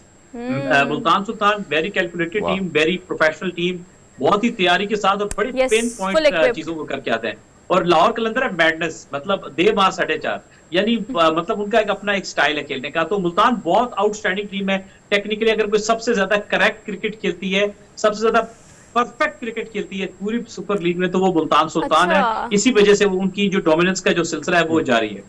अच्छा एक और चीज़ बताएं, और वो ये कि देखिए हम कराची किंग्स का भी कल वैसे जिक्र हमने काफ़ी कम किया था और हमें ये गिला भी आता रहता है कि आप कराची किंग्स के बारे में इतनी बात क्यों नहीं करते, हालांकि उनकी परफॉर्मेंस भी कल ओवरऑल बड़ी अच्छी रही है। तो आप क्या देखते हैं कि किंग्स भी जो है उनकी अब कमियां कम रह गई हैं पूरी टीम में, ओवरऑल कॉम्बिनेशन की जब बात की जाए तो? कराची और पेशावर के हवाले से कहूंगा कि 2 कमजोर टीमें आपस में कल मद्दे मुकाबिल थी, लेकिन उसमें यह है कि कराची ने फिर भी बेहतर खेला, लेकिन मुझे लगता है कि शायद might be I am wrong, but मुझे नहीं लगता कराची को बहुत अच्छा कर पाएगी इस बार, क्योंकि मुझे उनकी टीम में ज्यादा कोई जान दिखती नहीं है इतनी ज्यादा उनके कराची की टीम के अंदर। ठीक है कल पेशावर उनसे भी बुरा खेली, वो हार गई, that is another part of the story, but हाँ जी हरमीत। अच्छा सदी साहब एक और चीज़ मैं भी जिक्र कर रहा था, क्योंकि चूंकि मैं बहुत सारे मैच नहीं देख पाया, लेकिन आपसे जानना चाहेंगे पाजी, इस सीरीज में या इससे पहले जो भी पीएसएल हुए, बड़े ज़बरदस्त किस्म के टैलेंटेड नौजवान हमारे सामने आए, इस बार आपकी नज़रें कौन सी टीम में कौन से खिलाड़ी पर रही हैं कि हाँ ये कमाल कर सकता है आगे जाके? देखिए एक तो ये कि मुझे पाकिस्तान क्रिकेट बोर्ड के साथ भी काम करने का काफी इत्तेफाक रहा है, तो कुछ ना कुछ लड़के नजर से गुजरते रहते हैं। तो अभी जैसे थोड़ा मेच्योर प्लेयर है, यंग तो नहीं है, मोहम्मद अली, उसके हवाले से मैं अक्सर प्लेटफॉर्म पे बात करता रहूं, इज ए मेच्योर प्लेयर, लेकिन उसको चांस अब मिला है, उसने आउटस्टैंडिंग परफॉर्म किया है। आई एम वेरी होपफुल, वो पाकिस्तान से पहले टेस्ट क्रिकेट खेल चुका है। फिर मेहरान मुमताज हैं, left arm spinner Peshawar Zalmi में है, अच्छे प्लेयर हैं। फिर आरिफ याकूब है, वो भी पेशावर ज़ल्मी में अच्छे नौजवान स्पिनर हैं, कराची से इनका ताल्लुक है। फिर ख्वाजा नाफे कोयटा में है, वो आए हैं अभी, उन्होंने पहला मैच बहुत अच्छा खेला, काफी ज्यादा। फिर जिशान खेल रहे हैं पेशावर में, still they are inexperienced, but इनको वक्त, टैलेंट इनमें बहुत है, ये वक्त लगेगा तो ये साथ साथ ग्रूम होते चले जाएंगे। उबैद शाह है, नसीम शाह के छोटे भाई, इस्लामाबाद यूनाइटेड में, वो भी अच्छे प्लेयर हैं, प्लेयर टैलेंट है, डिपेंड करता है कि आप उनको वक्त के साथ ग्रूम कैसे करेंगे। अच्छा, इस्लामाबाद यूनाइटेड और कोयटा ग्लैडिएटर का मैच है आज, तो आज के मैच में आप किस तरह से देखते हैं पिछले मैचों को कीप इन माइंड रखते हुए, खासतौर पर इस्लामाबाद यूनाइटेड के? आज बर्गर वर्सेस ड्राई फ्रूट का मैच है, तो बहरहाल वो तो दोनों अच्छी टीमें हैं। इस्लामाबाद यूनाइटेड भी बहुत अच्छी फॉर्म में है, टीम बहुत बैलेंस्ड है, और कोयटा बहुत फॉर्म में है इस मर्तबा, बड़ा अच्छा 4 सीजन जो है वो दागे मुबारकत ये किस्म की देती रही कोयटा, लेकिन इस सीजन काफी तगड़े होके आए हैं, तो दोनों इन फॉर्म भी हैं। तो मैं एक्सपेक्ट कर रहा हूं कि हमें एक अच्छा मैच देखने को मिलेगा। इस पीएसएल की 2 बेहतर टीमें आज आपस में मद्दे मुकाबिल हों। अच्छा, कुछ रिकॉर्ड्स बनना शुरू हो गए। जब हम पीएसएल की बात करते हैं ना, तो मुख्तलिफ वीडियोस इंटरनेशनल प्लेयर्स की हो, क्रिकेटर्स की हो, वो आती जाती रहती हैं और फिर कुछ रिकॉर्ड्स बनते हैं। कल जो T20 में सबसे कम इनिंग्स में 10,000 रन बनाने वाले हमारे कम उम्र तरीन बाबर आजम जो है, उनके सर एक और ताज सजा है। तो आप ख़ासतौर पे पेशावर ज़ल्मी की जब हम बात करते हैं, तो लोग ऑब्वियसली बड़े डाई हार्ट फ़ैन हैं और पसंद भी करते हैं, देखते भी हैं, और अगर हम उनको स्टेडियम में सिर्फ आता जाता ही देख लें तो हम बड़ा शोर मचाते हैं। तो आप किस तरह से देखते हैं इनकी इस कामयाबी को? जी, बाबर आजम जो है वो हर आते दिन के साथ किसी कोई ना कोई रिकॉर्ड अपने नाम करते हैं, काफी कंसिस्टेंट प्लेयर है। ये 10,000 रन तेज तरीन जिस तरह आपने जिक्र किया इन टर्म्स ऑफ इनिंग्स उन्होंने ये हासिल किए, फिर ये दूसरे पाकिस्तानी बने हैं T20 क्रिकेट में 10,000 रन करने वाले, क्योंकि इससे पहले शोएब मलिक ने कारनामा सर अंजाम दिया हुआ है, और अकेले ही प्लेयर है पेशावर ज़ल्मी में जो बैटिंग अचीव कर रहे हैं, बाकी जो है उनके साथ उस तरह लोग नहीं दे रहे हैं। तो बाबर आजम जो है ना वो कह रहे हैं कि तन्हा ही जंग लड़ रहे हैं पेशावर ज़ल्मी के लिए बैटिंग में।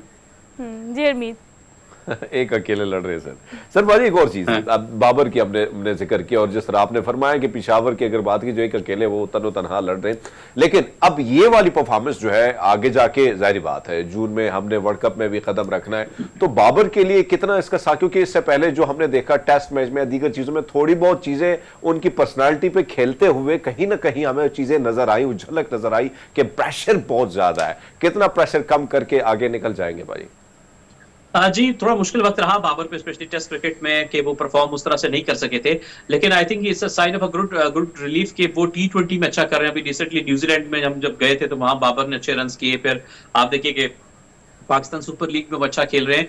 सो मेरा ख्याल है कि जब बैट्समैन रन्स करता है तो उसका एतमाद भी बहाल होता है, उसको अपनी गेम पे कॉन्फिडेंस भी आता है, और बाबर आजम तो पाकिस्तान बैटिंग की बैकबोन है। तो मुझे लगता है कि इसी तरह इनकी फॉर्म जारी रही तो ये वर्ल्ड कप में डेफिनेटली हमारे की प्लेयर होंगे।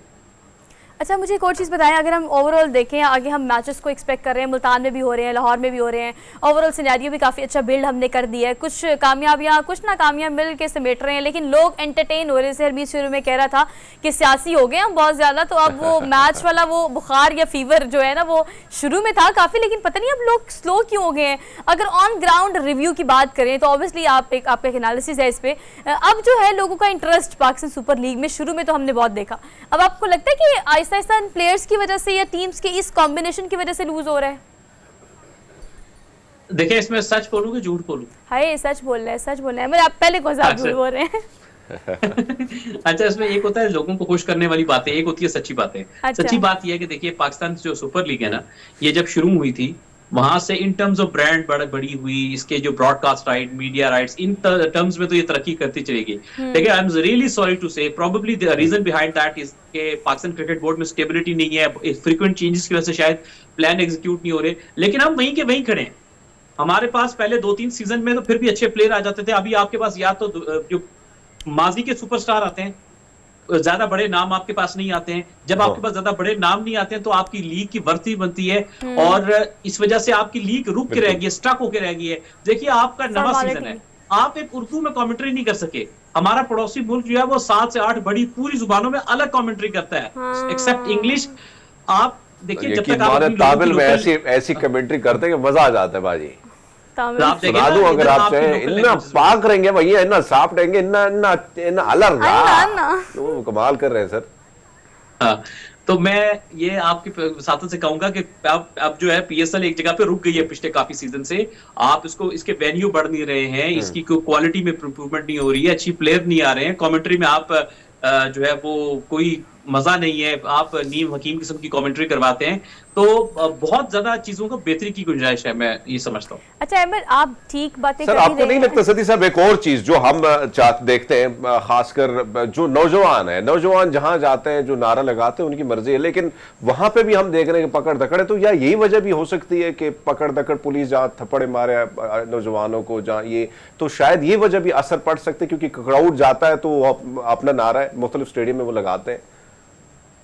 जी, ये भी एक वजह देखिए, एक तो ये कि देखिए इलेक्शन आगे, तो इलेक्शन का जो माहौल बना हुआ था ना, तो उसकी वजह से पीएसएल वैसे भी ज्यादा फीकी पड़ गई इस पर, तो अगर लोग उसी चीज से बाहर नहीं आ पा रहे तो फिर पीएसएल में रंग उस तरह से जम नहीं रहा। दूसरा जो आप कह रहे हैं वो बात भी ठीक है, मुझे याद है 2014 में 13 में भी उस वक्त भी आपको एक नारा बड़ा मशहूर था, तो आप लोगों को पता होगा ना, तो वो नारा बहुत स्टेडियम्स में लगता था, गो वाला, तो मैं पूरा नारा नहीं कहता, तो वो जो है वो उस वक्त भी लोग बहुत लगाते थे। तो ये जो क्रिकेट स्टेडियम में लोगों के सियासी नारों से खाली नहीं रहता। और एक जो बहुत बड़ी वजह है ना, देखिए अगर आप अपनी फैमिलीज के साथ जा रहे हैं, कोई उनको फैसिलिटेशन का निजाम ठीक नहीं है, कोई अगर आप अंदर आ जाते हो तो उनको कोई वॉशरूम्स ठीक नहीं है, वो क्या करें, कैसे आप आके देखेंगे? जो बेसिक फैसिलिटीज आपको एक स्पेक्टेटर को आपको फैसिलिटेट करना होता है वो तो बहुत पुअर है।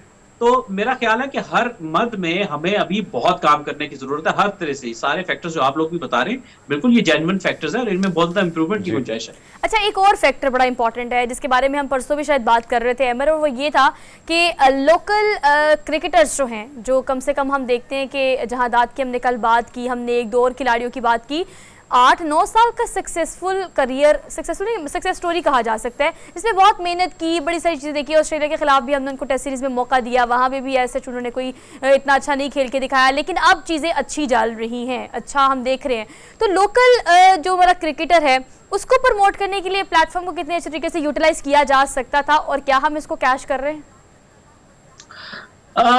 हम कैश कर रहे हैं, मैं ये नहीं कहूंगा कि हम आउटस्टैंडिंग कैश कर रहे हैं, लेकिन मुनासिब हद तक कैश कर रहे हैं। एक अच्छा प्लेटफॉर्म होता है आपके यंग प्लेयर। जब जांदाद की आपने बात की है, जांदाद हमारे इधर रावलपिंडी से है, इधर क्लब क्रिकेट, आज से 3 महीने पहले वो क्लब क्रिकेटर था, उसको क्लब क्रिकेट से ज्यादा कोई नहीं जानता था। नेशनल T20 हुआ, रावलपिंडी की टीम से खेला, बॉलिंग अच्छी की, बैटिंग में वो हिटिंग करता है, और 2-3 महीने में उसकी किस्मत बदल गई कि साथ ही पीएसएल, और पीएसएल के पहले मैच में आते ही उसने जो छक्के लगा दिए। तो हाँ, तो it's a very good platform overall for the youngsters कि अपने टैलेंट को आप पोर्ट्रे करें, और ये सबसे क्विकेस्ट पाथवे है पाकिस्तानी टीम में आने का, कि पीएसएल में अगर आप कुछ अच्छा कर देते हैं तो कम से कम T20 की क्रिकेट के हद तक आपके लिए राहें काफी हद तक हमवार होती है, और हुई है। बहुत सारे प्लेयर जो है वो पीएसएल में परफॉर्म करके ही पाकिस्तान से खेलें, और फिर वो अच्छे खासे नाम हमारे पास हमारी कौमी क्रिकेट टीम में है भी। तो ऑल दो की एक अच्छी अपॉर्चुनिटी है उन तमाम लोगों के लिए जो कि वाकई क्रिकेट के डाई हार्ट फैन है और परफॉर्मर अच्छे हैं। So Ahmed, thank you so much for being here. हमने एक ब्रेक लेनी है, वापस आएंगे, हमारे साथ रहिएगा।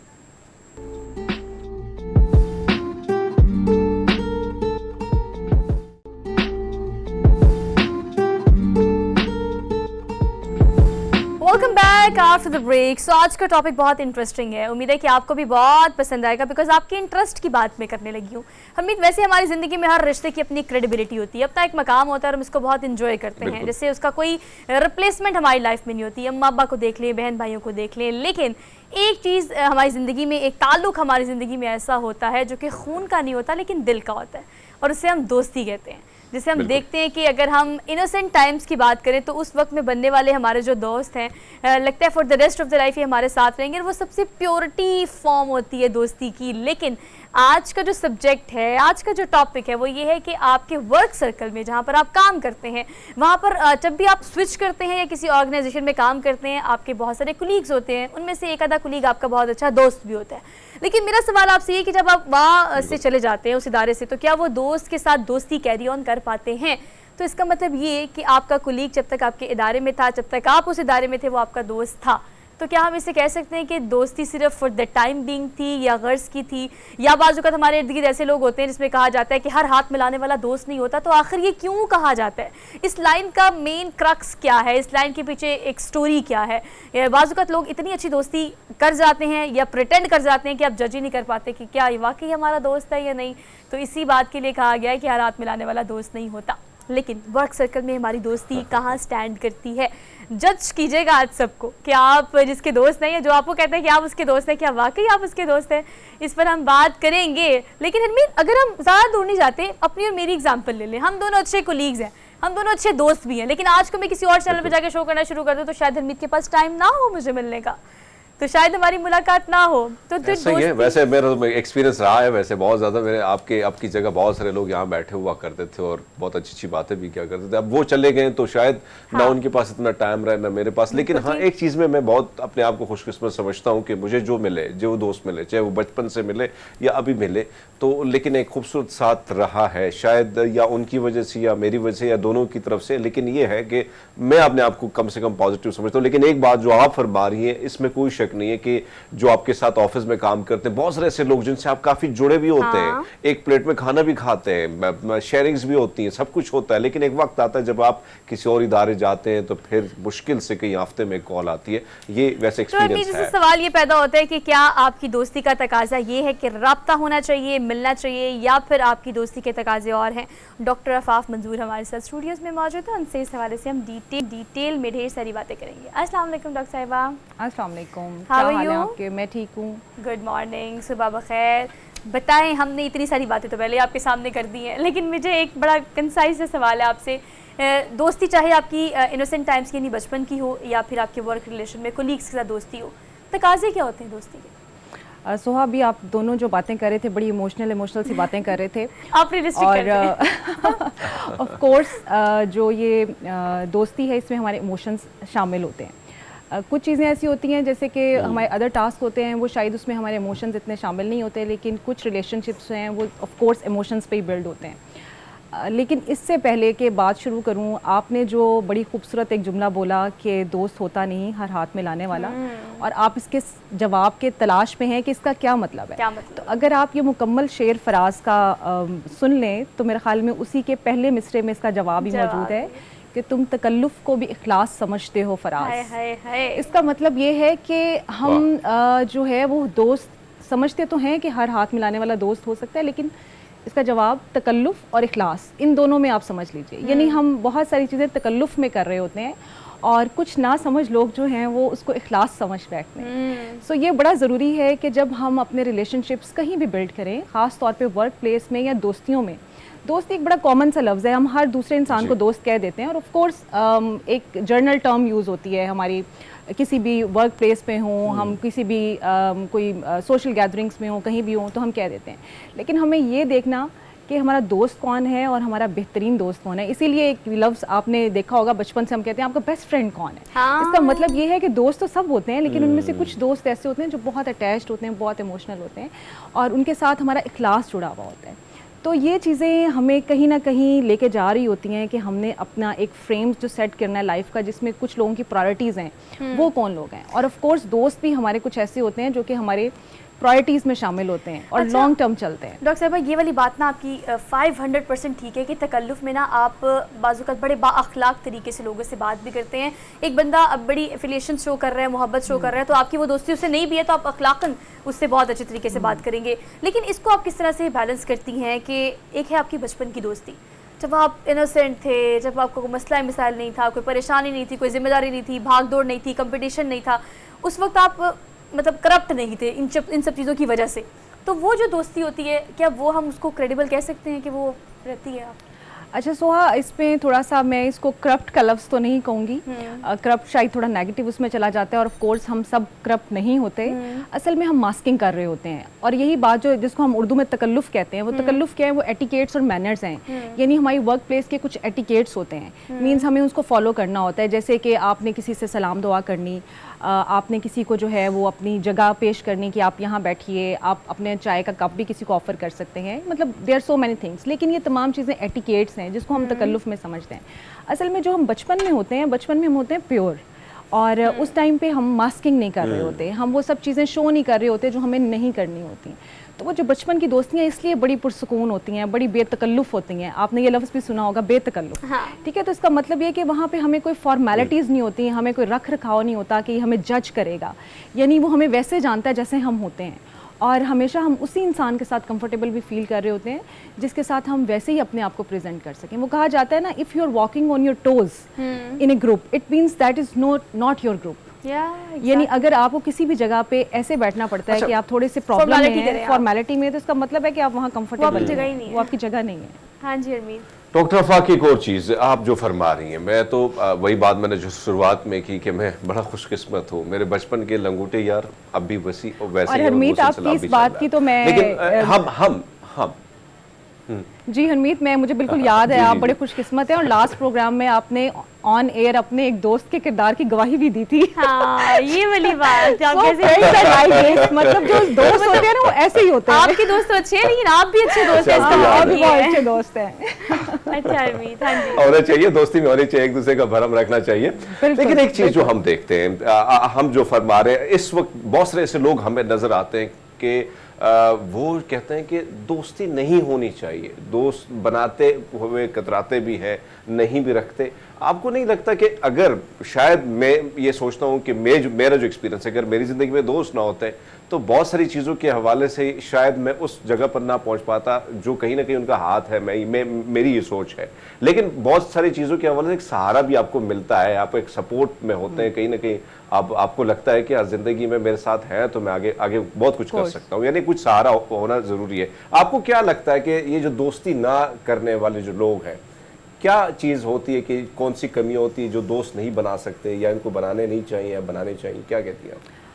हरमीत, आई वुड से कि ये बड़ी बदकिस्मती है कि अगर आपका कोई दोस्त नहीं है तो आप बहुत बदकिस्मत इंसान हैं।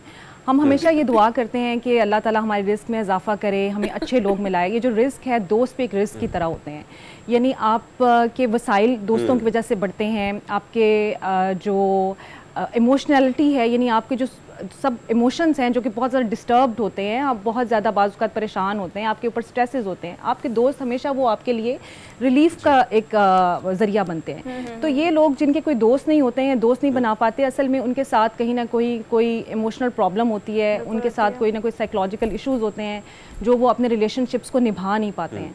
और रिलेशनशिप्स को निभाना या दोस्ती को निभाना, जैसे कि बाकी जितने भी रिलेशनशिप्स हैं, इसी तरह से दोस्ती के लिए मैं आपको 3 चीज़ें बता देती हूँ जिन इंसानों के अंदर, जिन लोगों के अंदर ये वाली क्वालिटीज़ होती हैं, वो हमेशा अच्छे दोस्त भी बना सकते हैं। अच्छा, अच्छे दोस्तों का मतलब ये नहीं कि आपका बहुत बड़ा सर्कल हो और हमेशा चंद लोग ही आपके इर्द गिर्द होते हैं। जैसे मैं हमेशा कहती हूँ कि हम जब दुनिया की बात करते हैं तो दुनिया आपके इर्द गिर्द के सिर्फ 4, 5, 7 लोग हो सकते हैं जो कि आपके फैमिली मेम्बर्स हैं, और ऑफ कोर्स कोई 2-3 आपके फ्रेंड्स होते हैं। इस तरह से अच्छे दोस्त भी आपके 2-3 ही होते हैं लाइफ में, कोई बहुत ज़्यादा नहीं होते। लेकिन वो कौन लोग होते हैं, उसमें 3 चीज़ें बड़ी ज़रूरी हैं। सबसे पहली चीज़ है लॉयल्टी, यानी वो आपके साथ ट्रस्ट वर्दी है, आप उसके ऊपर एतबार कर सकते हैं, वो आपकी बातों को महफूज रख सकता है, आपके राज जो हैं वो राज रख सकता है। I mean you can speak your heart out with them, आप उनके साथ वो अपने दिल की बातें कर सकते हैं जो आप किसी के सामने नहीं करते हैं। दूसरी चीज़ कमिटमेंट, यानी कुछ भी हो जाए, कैसे भी हालात हों। आपने सुना होगा, लोग अक्सर इस बात का बड़ा गिला करते हैं कि जब मेरे पे मुश्किल वक्त आया तो मेरा फ़लाँ दोस्त मुझे छोड़ के चला गया, मेरा फ़लाँ दोस्त मुझे छोड़ के चला गया। तो ये ऐसा होता है दुनिया में। इसका मतलब है कि आपको कमिटमेंट निभानी है। आपके दोस्त के ऊपर कोई मुसीबत आ गई है, आपके दोस्त के ऊपर कोई भी ऐसा सिचुएशन आ गई है कि जो कि उसके लिए मुश्किल थी हैंडल करना, और आपने सोचा कि अब ये मेरे फ़ायदे का नहीं रहा या मुझे उसकी वजह से जो है कोई प्रॉब्लम हो सकती है वक्ती तौर पे, तो आप वो तो फिर आप दोस्त नहीं हैं। तीसरी चीज़ जो है वो है बड़ी आम सी है लेकिन बहुत अहम है, यानी आप उसके साथ एक रिलैक्सेशन का टाइम जो है वो स्पेंड कर सकें, आप उसके साथ हैप्पी फील कर सकें, आप उसके साथ जो है एक पीसफुल इन्वायरमेंट के अंदर जो है वो बैठे हुए हों। आपको ये ना लगे कि यार मैं इसके साथ ये बात करूं कि ये क्या इसका जवाब देगा, ये क्या सोचेगा। ये बड़ी ज़रूरी है, यानी आप उसका गपशप लगा सकें, हंस सकें, बात कर सकें। ये 3 चीज़ें अगर आपके किसी दोस्त के अंदर हैं तो आप जान लें कि आप इस दुनिया के खुशकिस्मत इंसान हैं और उस इंसान को कभी जाने ना दें। अच्छा, ये क्राइटेरिया आपने वैसे बड़ा अच्छा सेट कर दिया है। मेरे ख्याल से सब लोग जो है ना वो प्रूफ चेकिंग पे लग गए होंगे कि मेरा ऐसा कौन सा दोस्त है जिसने इन तीनों में से कोई टिक मार्क किया है कि नहीं किया। लेकिन एक और बड़ी चीज़ जो कि कॉमनली आप सर्च कर रही है आप मुझे ऐसे पता लग जाता है देख के, सोशल मीडिया पे कुछ चीज़ें आपको बहुत क्लिक करती हैं और फिर आप उसको अपनी अमली ज़िंदगी में ख़ासतौर पर देखना शुरू कर देते हैं। बहुत सी जगहों पर आपने भी देखा होगा, कहा जाता है कि हर हाथ मिलाने वाला दोस्त नहीं होता। ये बात तो हमने कर ली। कहते हैं जिसके बहुत दोस्त होते हैं उसका भी कोई दोस्त नहीं होता। बिल्कुल। तो ये वाली जो बात है कि एक बंदा इतना बाअखलाक है, जो मैंने शुरू में बात की थी कि बाजू का आप जज ही नहीं कर पाते हो कि क्या वो वाकई ही आपका सच्चा दोस्त है या नहीं, क्योंकि वो प्रिटेंड ऐसे कर रहा होता है कि मुझसे ज़्यादा तो मुखलिस आपके साथ है ही कोई नहीं। ऐसे दोस्तों का क्या करना है? सोहा, वो एक शेर है डॉक्टर बशीर बदर का, कोई हाथ भी ना मिलाएगा जो गले लगोगे तपाक से, जो कोई हाथ भी ना मिलाएगा जो गले लगोगे तपाक से, ये नए मिजाज का शहर है, ज़रा संभल के चला। संभल के जरा संभल के मिला करो। वाह, सो मतलब हमें जो भी आपने सोशल मीडिया की भी बात की, तो इस वक्त जो फ्रेंडशिप्स के सर्कल्स हैं वो सोशल मीडिया पे हमें ज़्यादा नज़र आते बिल्कुल हैं। ठीक, बिल्कुल लेकिन ठीक। ऑफ कोर्स हमें ये जो नया मिजाज है शहर का, इसको हमें अंडरस्टैंड करने की ज़रूरत है। और जहाँ पे हम IQ की बात करते हैं, वहाँ पे इमोशनल क्वोशंट जो है और सोशल क्वोशंट जो है वो बड़ा इंपॉर्टेंट है। आपने अपने आप को इन चीज़ों से संभाल के रखना है। और जैसे मैंने बताया कि 2-3 चीज़ें बड़ी इंपॉर्टेंट हैं, अगर आप देख लें तो आप समझ जाएंगे कि आपके जो सोशल मीडिया के फ्रेंड्स हैं वो उस क्राइटेरिया में फ़िट नहीं होते। ठीक है, वो कहीं बैठे हुए आपको मतलब कोई रात के किसी पहर में कोई मैसेजिंग करके और ये करके वो करके कोई आपके किसी पोस्ट पे कमेंट करके तो आपको थोड़ी बहुत तसल्ली और तशफ़ी दे सकते हैं। लेकिन जब आपके ऊपर वक्त आता है जिसमें आपको ज़रूरत होती है कि who is standing bye you, वहाँ पे कौन सा दोस्त अवेलेबल है, वहाँ कौन लोग मौजूद हैं, वो असल में आपके दोस्त हैं, उन्हीं पे टाइम भी इन्वेस्ट कीजिए। लेकिन डॉक्टर साहब दुरुस्त फरमा रही हैं। वैसे तो अगर आप पोस्ट कर लेती मुश्किल दौर में तो हर एक बंदा कहता है मैं आपके साथ खड़ा हूँ, लेकिन जब आप चाहते हैं चाहे वो कोर्ट हो, कचहरी हो, थाना, तो अकेला खड़ा होना होता है और वही मुखलिस दोस्त खड़े होते हैं। डॉक्टर साहब एक और चीज, अब हम जो बात कर रहे हैं, ऑफिस की बात कर रहे हैं, बहुत सारे दोस्तों का ये गिला होता है कि भाई साहब हम तो ख्याल रखते थे, हम तो पूछा भी करते थे, पर ये भाई साहब कहीं और चले गए तो हमने पूछना भी बंद कर दिया। क्या होना चाहिए दोनों के दरमियान इस गेप को मिटाने के लिए? दोनों में अगर किसी में एक कमी है तो किस तरीके से इसको पूरी कर लेनी चाहिए? अच्छा, एक बात मैं आपको बताऊं हरमीत, जो दोस्त होते हैं वो कहते हैं ना कोई कहाँ भी रहे तो मेरे दिल में हो, मेरे दिमाग में हो, मेरे ख्याल में हो। और जो आपकी ट्रू फ्रेंडशिप्स हैं उससे कोई फासलों से कोई फ़र्क नहीं पड़ता, यानी वो जहाँ भी होगा, जिस भी कैपेसिटी में होगा, वो आपके लिए अवेलेबल होगा। लेकिन असल में जैसे मेरे ख्याल में हमें इस चीज़ पे अंडरस्टैंडिंग डेवलप करना ज़्यादा ज़रूरी है। जो इब्तिदा में हमने बात शुरू की थी कि जो वर्क प्लेस है उस पे आपकी फ्रेंडशिप जो है वो कितनी हद तक होनी चाहिए और आपको उसके साथ कितना अटैच होना चाहिए। और जैसे आप दोनों बड़ी इमोशनल बातें कर रहे थे कि अभी हम यहाँ पे हैं और हम बहुत अच्छे फ्रेंड्स हैं, but when we will away तो ऑफ कोर्स आपकी वो जो वक्त है उसकी ज़रूरत बदल जाती है, क्योंकि आपको कहीं और टाइम स्पेंड करना होता है, आप मसरूफ़ हो जाते हैं। इसका हरगिज़ मतलब ये नहीं है कि सोहा और हरमीत की जो अटैचमेंट है वो कहीं ख़त्म हो जाएगी।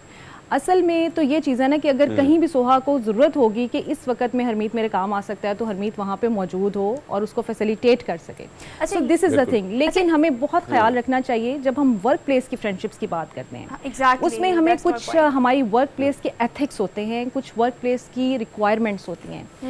अच्छा, उसके लिए भी मैं आपको थोड़ा सा बता देती हूँ। जो रिसर्चेस बताती हैं कि जो वर्क प्लेस या कुलीगशिप है उसमें कौन से कुलीग्स अच्छे होते हैं या जिनके साथ आपको एक लॉन्ग टर्म रिलेशनशिप रखना चाहिए या आपकी वर्क प्लेस के ऊपर वो आपके लिए सपोर्टिंग हो सकते हैं। अच्छा, उसमें सबसे पहली चीज़ ये है कि वो जो आपका कुलीग है, जो अगर आप यू आर लुकिंग फॉर के जी मुझे इसके साथ प्रोफेशनली जो है वो रिलेशनशिप रखना है कि नहीं रखना, उसमें सबसे पहले चीज़ ये देखें कि क्या वो प्रोग्रेसिव है कि नहीं है। यानी अगर वो खुद प्रोग्रेसिव होगा तो वो आपके लिए भी प्रोग्रेसिव अप्रोच जो है वो रखेगा। अगर वो खुद पैथेटिक सोच का मालिक है और हर वक्त गिला शिकवा कर रहा है तो इसका मतलब है कि आपके अंदर भी वही चीज़ें आएंगी। दूसरी चीज़ बड़ी इंपॉर्टेंट है, वो ये है कि क्या वो अपने बाकी कोलीग्स की अचीवमेंट्स पे खुशी महसूस करता है कि नहीं करता, और अपनी अचीवमेंट्स की खुशी भी उनके साथ शेयर करता है कि नहीं करता। तीसरी चीज़ ये है कि क्या जब ज़रूरत पड़ती है, फॉर एग्जांपल हर कंपनी में कोई ना कोई ऐसे क्राइसिस आते हैं, कोई ना कोई ऐसी सिचुएशन आती है जब एम्प्लॉय के ऊपर स्ट्रेस आता है, कोई प्रॉब्लम आती है, किसी कहीं जवाब देना पड़ता है, क्या वहाँ वो आपके साथ स्टैंड करता है कि नहीं करता? क्या वहाँ, या फिर वहाँ छोड़ के भाग जाता है कि नहीं नहीं सर ये मेरी गलती नहीं है, ये तो इसी की गलती है। ठीक है, और ये हमें मोस्ट ऑफ द टाइम्स देखने को मिलता है। और हम बाज़ वक़्त, क्योंकि हम ज़ाहिर है ऑल वी आर वर्किंग, तो हम देखते हैं कि बहुत सारे लोग ऐसे होते हैं कि वैसे तो हर वक्त आपके साथ साथ जुड़े हुए होते हैं, लेकिन जब कोई मुश्किल वक्त आती है और आपको लगता है कि यहाँ पे कहीं जवाब देना था, तब वो एक साइड पे खड़े हुए होते हैं। अच्छा डॉक्टर साहब, सॉरी फॉर इंटरप्शन, लेकिन ये लास्ट की तरह इसको एड्रेस कीजिएगा कि एक शख्स वैसे मार्केट में या फिर अगर किसी इदारे में सेलिब्रिटी हो या फिर कोई आम बंदा हो, एक रिप्यूट होती है कि इसका मिजाज ऐसा है या इसकी फितरत ऐसी है, ये बंदा सबके साथ ऐसा है। लेकिन हम अक्सर औक़ात ये कोट कर देते हैं, भाई मेरे साथ अच्छा तो इसका मतलब अच्छा है, अगर मेरे साथ नाइस है तो इसका मतलब वो नाइस है। अब इसको किस तरह से दोस्ती में, वर्क रिलेशन में खासतौर पर निगलेक्ट कर सकते हैं कि अगर बंदा डसने वाला है तो वो डसेगा लेटर और सूनर, लेकिन अगर आपसे अच्छा है तो इसका मतलब कि वाकई आप कर सकते हैं उससे दोस्ती।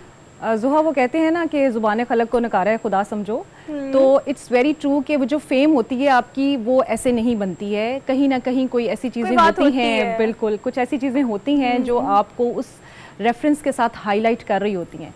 सो आई वुड अगेन से कि ऐसे लोग भी बड़े बदकिस्मत होते हैं अगर आपकी रिप्यूट ही अच्छी नहीं है, आप जितने मर्जी इंटेलिजेंट हों, आपके पास जितनी मर्जी स्किल्स हों, लेकिन अगर आपके पास सोशलाइजेशन अच्छी नहीं है, आप लोगों के साथ अच्छे तरीके से बात नहीं कर सकते, आपका इखलाक अच्छा नहीं है, तो आपकी सारी स्किल्स और सारी सारी इंटेलिजेंस जो है वो ज़ीरो हो जाती है और आप एंड पे अकेले खड़े हुए होते हैं। और हमने देखा है बहुत सारी कंपनीज़ में बहुत सारे लोगों को कि वो एट द एंड सर्विस के एंड पे, यानी और खासतौर पे गवर्नमेंट सेक्टर में आप देखें तो वही बात कहते हैं ना कि आप जब तक तो अपनी चेयर पे थे तब तक तो आप काम कर रहे थे, तो बाय द एंड हमने उन्हें अकेले खड़ा हुआ देखा। So this is I would say very bad luck for that. Comment जो है वो जरा उन लोगों के बारे में जो बहुत इंट्रोवर्ट हैं, जो वाकई दोस्ती नहीं करना चाहते। कोई सामने वाला आ रहा है तो शायद वो बहुत मुखलसी के साथ आ रहा हो, दोस्ती करना चाहता हो, लेकिन आपको पता है इंट्रोवर्ट जो होते हैं वो रिस्क कम लेते हैं इस हवाले से, तो उनकी दोस्ती पर आप क्या समझती हैं? अच्छा सोहा, ये भी हमारी थोड़ी सी एक मतलब आप ये कह लीजिए अंडरस्टैंडिंग में थोड़ा सा इशू है कि हम समझते हैं इंट्रोवर्ट्स जो हैं वो दोस्त नहीं बनाते।